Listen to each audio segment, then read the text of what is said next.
বিসমিল্লাহির রহমানির রহিম। প্রিয় বন্ধুরা, আশা করি সকলে ভালো আছেন, সুস্থ আছেন। আমি doctor M A high Sikdar, আমার ডক্টর সম রূপ গার্ডেন ছাদ বাগান থেকে বলছি।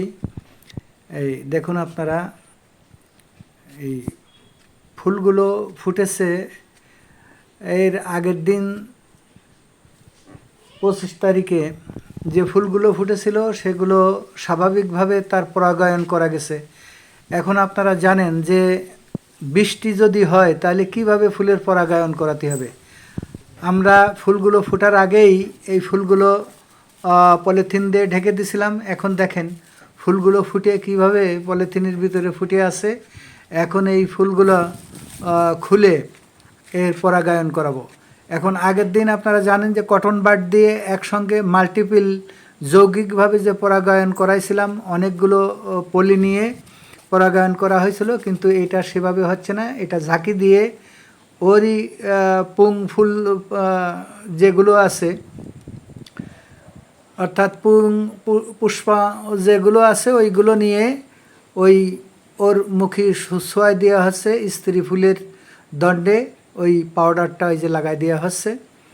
এইভাবে এটার পরাগায়ন করা হচ্ছে, অর্থাৎ এটা যৌগিকভাবে করা সম্ভব হলো না। এইটা করে আবার পলিথিনটা মুখটা বন্ধ করে দিয়ে এর ভিতরে পলিথিন দিয়ে ঢেকে দেওয়া হচ্ছে, যাতে করে ওর ভিতরে পানি লেগে ধুয়ে না যেতে পারে।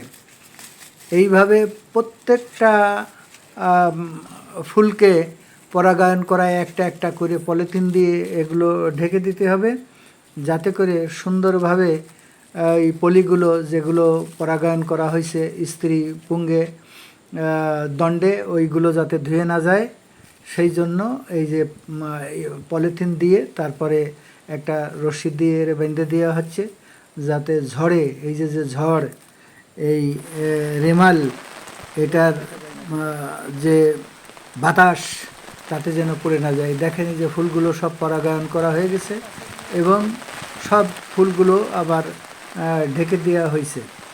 হ্যাঁ, এইভাবে দেখা যাবে যে এই এই এখন পরদিন সকালে এই ফুলগুলোকে আবার যে দেখা গেল যে এর প্রত্যেকটার ভিতরে পানি ভরে আছে, পানি ঝুলিয়ে আছে, সেই পানিগুলো ছড়াই দেওয়া হচ্ছে যাতে করে ফুলের যে গোড়ার থেকে ওগুলো ভেঙে না যায় অতিরিক্ত ভারে, কারণ ওর গোড়াগুলো এখনও শক্ত হয় নাই, যে কারণে ওটা ভেঙে যেতে পারে, ওটা ছড়াই দেওয়া হচ্ছে। আর আপনারা লক্ষ্য করে দেখেন ওর ভিতরে দিয়েও লাল দেখা যাচ্ছে, ওই যে যে ফলগুলো পেকে গেছে, ওই ঠিক এই ফলগুলো যখন হবে তখন লাল টকটকে পুরো বাগান একটা মনে হবে যে রঙিন ফুলে সাজানো আছে, ঠিক এমন কায়দায় দেখা যাবে।